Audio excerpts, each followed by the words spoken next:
Hey, why won't either of you talk to me? I cried out to my husband and daughter. It had been a whole month since they started ignoring me. It hurt so much. I didn't know what caused it. When I finally realized they were ignoring me at home, it felt like I was invisible. Hey Dad, did you hear something? Nope, probably just your imagination. My daughter and husband kept dismissing me, even though they could clearly hear me and see me. They acted like I wasn't there at all. I couldn't bear it any longer, so I decided to leave home. 5 years later, I got my revenge in a surprising way. My name is Natalie Smith. I'm 50 years old. I used to be a regular stay-at-home mom with my husband Jackson and our daughter Ruby. Jackson and I met at work 23 years ago, both in it, earning a good living. We were comfortable and didn't have to worry about money. When I turned 30, we welcomed our healthy daughter Ruby into the world, and she grew up without any serious health problems. I became a stay-at-home mom when Ruby was born. I had planned to go back to work after a year, but Jackson disagreed. Natalie, do you really need to go back to work? He asked. I think I should for Ruby's future. My salary is good, and I can support us, I replied. But wouldn't it be better to save money? We've saved up plenty, he countered. I want you to focus on our daughter and the home, he added. After many discussions, I decided to quit my job. That's when my days filled with parenting and household chores began. To be honest, I didn't realize how tough parenting could be until Lena was born. The constant feeding every few hours left me sleep-deprived and often without an appetite, but I had to stay nourished for Ruby's sake. Balancing chores was also tough. I tried to get them done while Ruby slept, but often I'd end up sleeping too due to exhaustion. Jackson helped occasionally, but he usually left things to me. He'd step in when Ruby was calm but handed her back when she cried, and so the days passed by. In a flash, Ruby turned 16. After her Sweet 16 party, she confronted me. Mom, I didn't have a photographer at my party, right? She asked. Well, you didn't want to rent a dress, so we bought a new one instead. Remember? That's why we didn't hire a photographer, I explained. What? Why not? All my friends had one. Ruby exclaimed. But you can't get a photographer for free, I pointed out. I don't care about that as a kid. Isn't that something parents should handle? She retorted. Just then, Jackson walked in from work and noticed the tension. What's going on? He asked. Ruby turned to him, complaining, Dad, all my friends had a photographer at their Sweet 16 parties, and I was the only one who didn't. Mom's saying it's because I didn't want to rent a dress. Is that fair? Understanding her disappointment, Jackson said, I get it. If all your friends had one, you'd want it too. I'll hire a photographer for a photo shoot in your dress. I'll take care of the cost. Really? Thank you, Dad. I love you. Ruby exclaimed happily, then turned to me with disdain and walked out of the living room. I couldn't hold back from confronting Jackson, who seemed too eager to indulge Ruby. Wait a minute. Why are you making decisions like that without discussing it with me? I asked him. What's the big deal? It's just photos, he replied casually. Just photos. Do you realize how expensive it is to hire a photographer? It could cost over $1,000, I exclaimed. Well, Ruby wants it, and shouldn't you be the one paying for that? Jackson responded, shocking me with his unexpected suggestion. What? I blurted out in disbelief. He added sarcastically, I'm the one supporting the family, you know. You don't contribute to our expenses. That's true, but since Ruby was born, most of her needs have been covered from my savings, I explained. Shut up. You just do as I say. Who do you think you are, not doing the cleaning around here? Then leave. How do you expect to survive now, without a job? Jackson would taunt me with a smirk. As infuriating as it was, there was some truth in his words. Even as Ruby grew older, Jackson kept finding reasons to discourage me from returning to work, so I remained without an income. My savings, which were nearly $100,000 when we married, had dwindled to less than $20,000. If I left now, it would be tough to make it on my own. That realization silenced me. I clenched my teeth as Jackson triumphantly declared, You can't manage without me. Got it? Just do what I say. Don't argue with me again. And make sure you hire a photographer for Ruby's photo shoot, okay? Yes, I replied quietly as he tossed his suit aside and headed for the bathroom. Hanging up his suit, anger simmered inside me. What was all this about? How much more would Ruby and Jackson undermine me? I never intended to be a stay-at-home mom forever. After careful consideration, I resolved to start working from home, just in case. Jackson's dismissive response was, do whatever you want. So I started a job that fit within our tax bracket. The photo shoot for Ruby ended up costing $1,500. She insisted on getting the largest printed picture and having all the photo data, which made it expensive. Looking at the printed picture, Ruby exclaimed, "Oh, I look terrible in this. I look way better than that." "Don't say that. The photographer worked hard to take this shot for you. Maybe it was the studio's fault in the first place. You chose that place, Mom.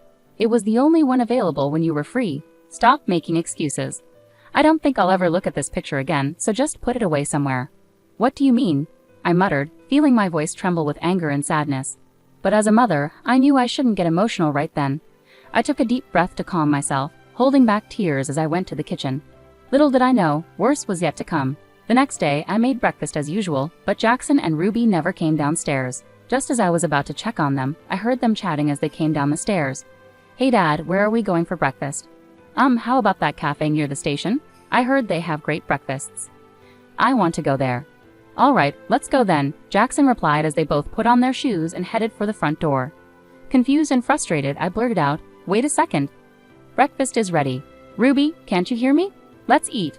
But they didn't respond. The door closed with a slam, and their cheerful voices faded away.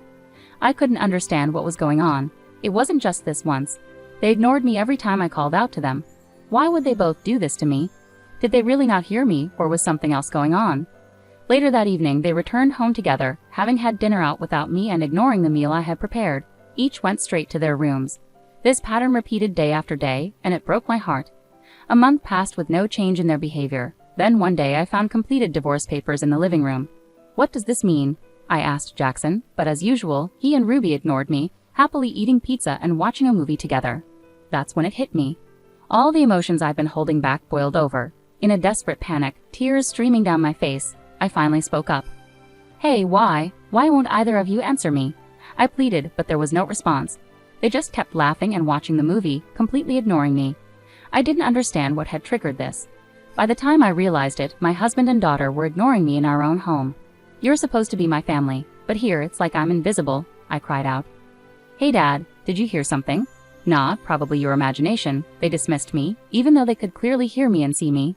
They acted as if I didn't exist. I couldn't bear it any longer.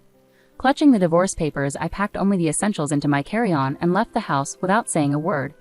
I took a train to my parents' home, about an hour away. Thankfully, my parents are still alive and enjoying their retirement. They were surprised to see me arrive with luggage, but they welcomed me with open arms once I explained everything. "I can see you've been through a lot, Natalie. We're sorry we didn't notice sooner. You can stay here as long as you need to get back on your feet," my parents said kindly. Their words brought tears to my eyes that day. It was the first time in decades that I had cried so openly. The following day, I filed for divorce and reverted to my maiden name, changing from Smith to Adams. Despite feeling some loneliness, I managed to steady my emotions and started looking for a job. It was daunting. After leaving work at 30 and having a 20-year gap in my employment history, I wondered if there was still a place for me in the workforce at 50. Wow, that's quite a twist. Here's a rewrite. I was grateful to be hired on the spot by the first company I applied to. They valued my previous experience with a well-known company, and soon I was handling important responsibilities. Over the next 5 years, I mastered my job and began training new hires. I formed a special bond with Harris, a colleague around my daughter Ruby's age. It felt like having a son, and I enjoyed chatting with him. His mother, around my age, became a good friend, and we talked about everything from work to personal matters. Harris, now in his 3rd year at the company, handed me an envelope one day. "What's this?" I asked curiously. He grinned shyly and said, "I'm getting married, and I really want you to come to my wedding." "Congratulations. I'd love to be there." "Thank you," I replied warmly. When I got home and opened the invitation, I was stunned. The bride was none other than my daughter, Ruby Smith. "You're kidding, right? Is this some kind of coincidence?" I exclaimed aloud. Just then, my phone rang. It was Jackson. "Hello? It's been a while. How are you holding up?" he asked casually. "What do you want?" "Don't be like that," I replied tersely. "Ruby's getting married. You should come to the wedding," Jackson said abruptly. "What are you talking about? We're divorced. I can't just show up and pretend everything's fine," I retorted. "Just come, okay? I'll send the invitation to your parents' house," he said, ending the call before I could respond. I had no intention of attending Ruby's wedding as her mother. However, I had already promised Harris that I would be there. It would be rude to decline now. With that in mind, I reluctantly decided to go. On the day of the wedding, 2 months later, I attended as a guest on the groom's side. Since Harris worked for me, the ceremony itself was intimate, with only close family present. Guests were to join for the reception. I noticed an empty seat in the family section. Apparently, Jackson hadn't seen me yet. As the introductory movie for the bride and groom concluded, they began greeting each table. Harris approached our table with a warm greeting. "Thank you so much for coming today," he said happily. Beside him, Ruby's expression turned pale with shock. Jackson, noticing this, rushed over in disbelief. "What's going on? Why are you sitting here?" he demanded, breathless. All eyes in the room turned toward us. Harris, observing the tense moment, asked with curiosity, "Excuse me, do you know Ms. Adams?" Jackson replied hastily, "She's Ruby's mother." "What? But I was told Ruby's mother abandoned the family and left," Harris exclaimed in confusion. "That's not true," I interjected firmly. It became clear that Jackson and Ruby had fabricated a story painting me as the villain. They stood there, guilt written on their faces. I decided to set the record straight. "Harris, I apologize for not telling you the truth earlier. I am Ruby's mother, Natalie Adams." "Did you really abandon Ruby and your husband?" Harris asked, searching for clarity. "That's not the case. At home, I was treated like nothing more than a housekeeper by my husband and daughter, and eventually, they started ignoring me." "Ignored?" "Yes, it went on for a month, and I couldn't take it anymore." Jackson had already prepared divorce papers, so I took them and left. It wasn't me who left. They pushed me away. "Ruby, why did you ignore your mom?" I asked, hoping for an explanation. Ruby's smile faded as she retorted defiantly. "Because everything about her was annoying, so Dad and I decided to ignore her. She left after just 1 month. Isn't that funny?" she replied callously. "Ruby, are you serious? It's fine. It won't bother you. Just think of me as not having a mother," Ruby said with a smile, trying to brush off the situation.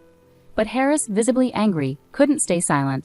"What are you saying? This is serious. I never knew you could be so heartless," Harris said, his voice filled with disappointment. Ruby, surprised by his reaction, responded in confusion. "Huh?" She clearly hadn't expected Harris to side with me. Harris, his tone cold and resolute, pulled away from Ruby's touch. "This engagement is over. I'm glad I saw your true colors before we got married," Harris declared firmly. "What? Wait, you can't be serious," Ruby protested, shocked. "Don't touch me. I don't want to be with someone as cruel as you ever again. The wedding is canceled," Harris stated firmly, cutting off any further discussion. "No way." Harris took the microphone and addressed the guests, apologizing sincerely. "I'm very sorry," he said, instructing them to take their gifts back and leave. "Wait, everyone, please don't leave." Ruby cried out tearfully, but the guests departed with cold stares. Just as I was about to follow them out, Jackson confronted me. "Natalie, do something," he pleaded urgently. "Huh? Why should I? This is your doing, isn't it? You ruined Ruby's wedding, and you don't regret it," I retorted, unable to suppress a laugh. "What's so funny?" Jackson yelled, growing more frustrated. "Just the irony of it all. I don't feel an ounce of sympathy for Ruby. You both brought this upon yourselves. You deserve this," I replied firmly. "What about Ruby's marriage?" he pressed, his voice fraught with concern. "I don't care. I'm just glad Harris, my valuable team member, doesn't have to marry someone like Ruby. He deserves someone much better. So goodbye. I won't see you ever again." With those words, I walked away from the venue without looking back. A sense of relief washed over me, knowing I had made the right decision. Later on, Harris and Ruby's engagement was called off. It turned out Ruby had been working as a temporary employee and had planned to quit her job for marriage. Without a stable income and now without a fiancé, Ruby started spending recklessly on designer items to cope with her stress. Meanwhile, Jackson found himself draining his savings to support Ruby's lifestyle. It was clear their unsustainable lifestyle was heading towards disaster. Finally free from those burdens, I felt liberated. Moving forward, I want to focus on living my life to the fullest, pursuing my own happiness without being weighed down by their drama.